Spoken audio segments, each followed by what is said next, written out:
आज का पहला प्रश्न है, सितंबर 2020 में प्रारंभ किए गए ऑपरेशन मेरी सहेली का क्या उद्देश्य है?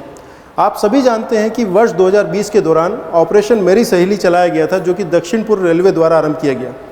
इसका उद्देश्य यह था कि जो महिला यात्री हैं उनको यात्रा के दौरान अधिक से अधिक सुरक्षा प्रदान की जाए। इस तरह से इस प्रश्न का उत्तर होगा, रेलों में यात्रियों की सुरक्षा को बढ़ावा देना या रेलों में महिला यात्रियों की सुरक्षा को बढ़ावा देना। आइए आगे बढ़ते हैं। मध्य प्रदेश के ऐसे कितने जिले हैं जिनकी सीमा 2 राज्यों को स्पर्श करती है? प्रश्न का उत्तर आप जानते हैं, उत्तर है 6। अगर आप ध्यान देंगे तो सिंगरौली जो कि उत्तर प्रदेश व छत्तीसगढ़ से मिलता है, वहीं शिवपुरी जो कि राजस्थान व उत्तर प्रदेश से मिलता है, वहीं मुरैना जिसकी सीमाएं राजस्थान व उत्तर प्रदेश से मिलती है, पुनः बालाघाट डिस्ट्रिक्ट जो कि छत्तीसगढ़ व महाराष्ट्र से सीमाएं मिलती हुई नज़र आता है, वहीं दूसरी तरफ अलीराजपुर जो कि गुजरात व महाराष्ट्र से लगा हुआ है।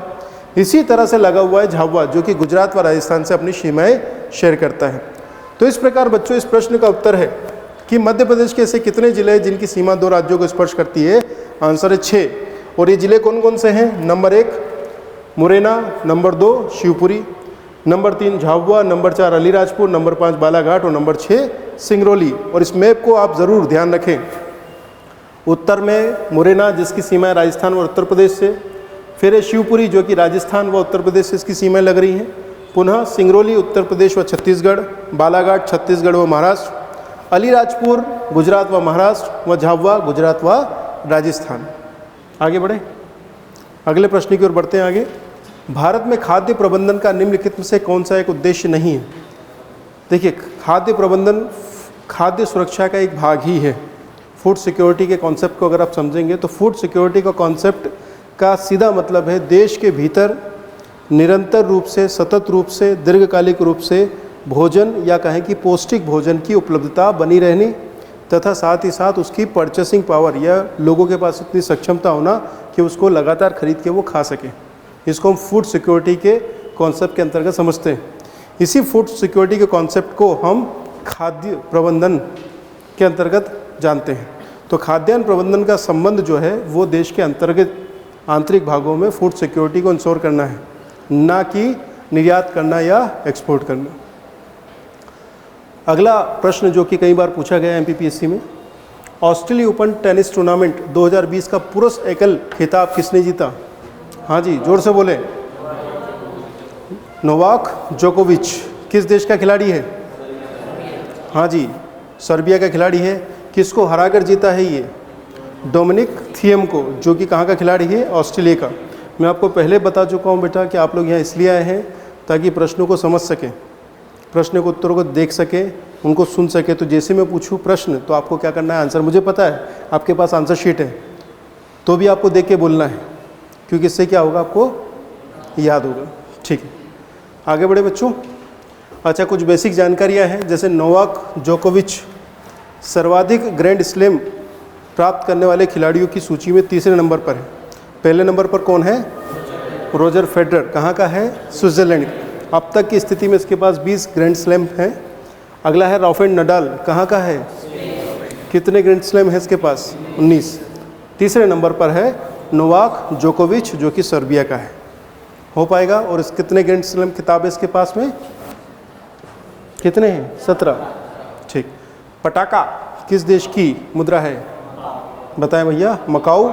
मकाऊ जो कि चीन के अंतर्गत ही एक अधिशासित प्रांत है, या यूँ कह लीजिए कि अर्ध स्वायत्त प्रांत के रूप में है मकाऊ। ठीक है भैया। नागरिकता संशोधन कानून कब पारित हुआ? पारित होने का मतलब है कि किस दिन ये कानून बना, यानी कि किस दिन इसके सिग्नेचर हुए राष्ट्रपति के। ध्यान रख लेना। तो 12 दिसंबर 2019। इस पर काफ़ी सिर फुटबॉल हुआ था। 7 स्टार लगाओ, प्रश्न आएगा ये। ध्यान दीजिए, 10 तारीख 10 दिसंबर लोकसभा, 11 दिसंबर राज्यसभा और 12 दिसंबर को राष्ट्रपति ने साइन किया और ये क्या बन गया? कानून। मध्य प्रदेश की भील जनजाति द्वारा निर्मित दिवांग्या शिल्प संबंधित है। क्या करते हैं दिवांग्या में? ये लकड़ी शिल्प या काष्ठ शिल्प से संबंधित है दिवांग्या। क्या है? दिवांग्या। चलिए, 73वें संविधान कानून की वैधानिक शुरुआत किस संविधान संशोधन विधेयक से साथ हुई थी? इसका सीधा मतलब ये है कि नरसिम्हा राव के समय जो 73वां संविधान संशोधन अधिनियम पारित हुआ, इसका पहले प्रयास कब हो चुका था? तो आप सभी जानते हैं कि राजीव गांधी के समय 64वें संविधान संशोधन अधिनियम के विधेयक के माध्यम से ये प्रयास हुआ था, हालांकि सफल नहीं हो पाया था। फिर जैसे ही नरसिम्हा राव गवर्नमेंट आई तो उन्होंने राजीव गांधी के सपना पूरा किया और उसको 73वां संविधान संशोधन अधिनियम कहा। ध्यान रखो, बिल अलग होता है, एक्ट अलग होता है। बिल की संख्या अलग काउंट की जाती है और एक्ट की संख्या अलग काउंट की जाती है। तो ये जो 73वां संविधान संशोधन अधिनियम है, यही पहले क्या था? 64वां संविधान संशोधन विधेयक। मंडला किस वंश की राजधानी थी? पक्का गोंडों की राजधानी थी। एक रानी का नाम बताओ जो कि प्रसिद्ध है गोंडों के लिए।